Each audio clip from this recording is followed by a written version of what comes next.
Bonjour. Aujourd'hui, on va décortiquer une technique qui est franchement toute simple mais incroyablement puissante pour gérer ces envies intenses. Vous savez, celles qui débarquent sans prévenir. C'est un peu comme un plan d'action d'urgence à appliquer là, tout de suite, dans le feu de l'action. On connaît tous ça, pas vrai? Cette pulsion qui monte, et hop, le pilote automatique prend le contrôle. La main qui se dirige toute seule vers le téléphone, la souris, c'est à ce moment précis qu'il faut agir. Pas dans une minute, maintenant. Alors, comment on fait? L'objectif, et c'est ça la clé, ce n'est pas de vaincre l'envie pour toujours. Ça peut paraître une montagne. Non, c'est beaucoup plus simple. La mission, c'est juste de gagner les 10 prochaines minutes. C'est tout. Et c'est là que ça devient génial. 10 minutes. Ce chiffre, il change tout. Ça rend la tâche possible, gérable.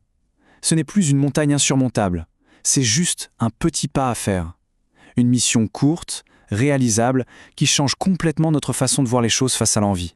Ok, voici la feuille de route pour reprendre les commandes. C'est une technique simple, en 4 étapes bien précises. D'abord, le constat. Ensuite, l'action physique. Puis, une petite observation à froid et on termine par le recentrage. Simple, structuré et super efficace. Allez, on attaque avec la première étape, le constat lucide. La toute première chose à faire peut sembler presque trop simple, mais croyez-moi, elle est absolument cruciale pour que tout le reste fonctionne. Le truc, c'est de verbaliser, de dire l'envie à voix haute. Par exemple, tiens, là je ressens une forte envie de... Rien que de faire ça, ça force le cerveau à quitter son mode pilote automatique pour passer en mode observation. On arrête d'être la pulsion et on devient la personne qui observe la pulsion. C'est un changement de perspective fondamental. Bon, une fois qu'on a pris conscience de l'envie, on enchaîne direct avec l'étape 2.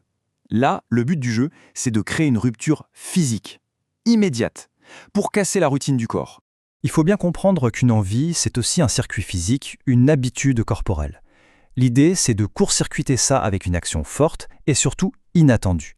Quitter la pièce, faire 10 pompes, sauter sur place, ou même, une technique plus radicale mais hyper efficace, cracher dans un verre. Peu importe l'action en fait, tant qu'elle brise l'élan de maître.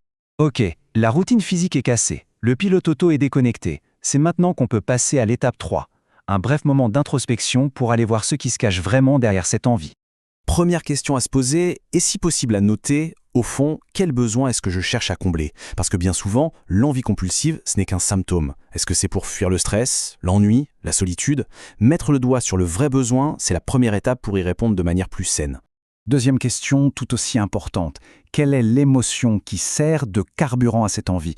De la tristesse, de la colère, de l'anxiété? Juste mettre un nom précis sur l'émotion, ça les retire une énorme partie de son pouvoir. On la reconnaît, on la voit pour ce qu'elle est. Juste une émotion qui passe. Et enfin, troisième question, celle qui fait basculer vers la solution. Ok, quelle micro-action alternative je peux faire là, maintenant? Un truc tout simple. Appeler un ami, aller marcher 5 minutes, même faire la vaisselle. L'idée, c'est de trouver un remplacement simple et constructif. On arrive à la dernière ligne droite, l'étape qui va vraiment consolider cette reprise de contrôle. C'est le moment de se recentrer en utilisant sa respiration et en prenant une décision consciente. On commence tout simplement par 5 grandes et profondes respirations. Ça peut sembler cliché, mais physiologiquement, c'est une bombe. Ça active le système nerveux parasympathique, ce qui calme le corps, réduit la sensation d'urgence. C'est une manière de reprendre le contrôle de sa propre biologie. Et à ce stade, vous verrez, l'intensité de l'envie aura déjà bien diminué. Et là, c'est le moment décisif. L'action finale. On prend la décision consciente et on la verbalise encore une fois. Je choisis de faire l'alternative qu'on a notée pendant les 10 prochaines minutes. Et on fait. C'est l'acte final de reprise de pouvoir. Et voilà, les 10 minutes sont passées. Une bataille cruciale vient d'être gagnée. Et ce n'est pas juste une petite victoire, c'est une preuve concrète qu'on envoie à son cerveau. Cette autoroute de la pulsion, ce n'est pas une fatalité. On peut prendre une autre sortie. On va finir sur cette pensée.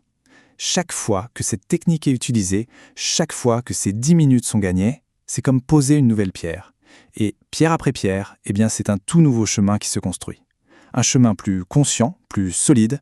La force, au final, elle est bien plus grande que la pulsion.